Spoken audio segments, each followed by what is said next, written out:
नमस्कार, मेरा नाम है विभा राणा और आप सभी का स्वागत है न्यूज़ नेशन के डिजिटल प्लेटफॉर्म पर। गुजरात के मोरबी ब्रिज हादसे ने पूरे देश को झकझोर दिया है। 30 अक्टूबर को मोरबी ब्रिज पर हुए इस हादसे में रिपोर्ट्स के मुताबिक अब तक करीब 122 लोग अपनी जान गंवा चुके हैं और कई लोग अब भी लापता बताए जा रहे हैं। जिस समय ये हादसा हुआ, करीब 500 से 700 लोग ब्रिज पर मौजूद थे। वहीं इस हादसे के बाद अब सबसे बड़ा सवाल ये उठता है कि जब पुल की क्षमता 100 लोगों की है तो पुल पर 500 से 700 लोग कैसे मौजूद थे। इसे समझने से पहले आपको पुल से जुड़ी कुछ खास जानकारियां बता दें। मोरबी ब्रिज जो है वो मच्छू नदी पर बना हुआ है और इसका इतिहास करीब 140 साल पुराना था। इस पुल की अगर बात करें तो यह गुजरात के प्रमुख टूरिस्ट प्लेस में से एक बना हुआ था।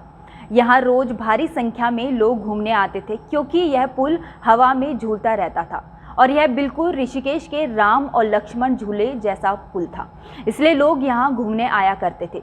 30 अक्टूबर संडे को इस पुल पर एक साथ 500 से 700 लोग जमा हुए और पुल इतना ज़्यादा बोझ झेल नहीं सका, जिसके चलते पुल टूटकर नदी में गिर गया, जिसके बाद लोग नदी में बहने लगे।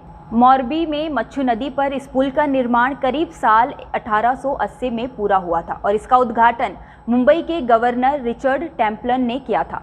उस वक्त इसे बनाने में करीब 3,50,000 रुपये खर्च हुए थे।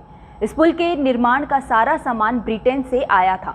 निर्माण से लेकर हादसे से पहले तक इस पुल की कई बार मरम्मत कराई गई थी। इस पुल की लंबाई 765 फीट थी। आसान शब्दों में कहे तो यह पुल लगभग 1.5 मीटर चौड़ा और 230 मीटर लंबा था। यह पुल भारत की आज़ादी के संघर्ष का गवाह भी रहा है। यह भारत के सबसे पुराने पुलों में से एक था, इसलिए यह टूरिस्ट प्लेस बन चुका था। इस पुल पर जाने के लिए 15 रुपये की फीस लगती थी। बताया जा रहा है कि इस पुल को पिछले 6 महीने से मरम्मत के चलते लोगों के लिए बंद किया गया था। 25 अक्टूबर से इसे फिर से लोगों के लिए खोला गया था। इन 6 महीनों में पुल की मरम्मत पर करीब 2 करोड़ रुपए खर्च हुए थे। इस पुल की मेंटेनेंस की जिम्मेदारी अभी औदवजी पटेल के स्वामित्व वाले ओरवे ग्रुप के पास है।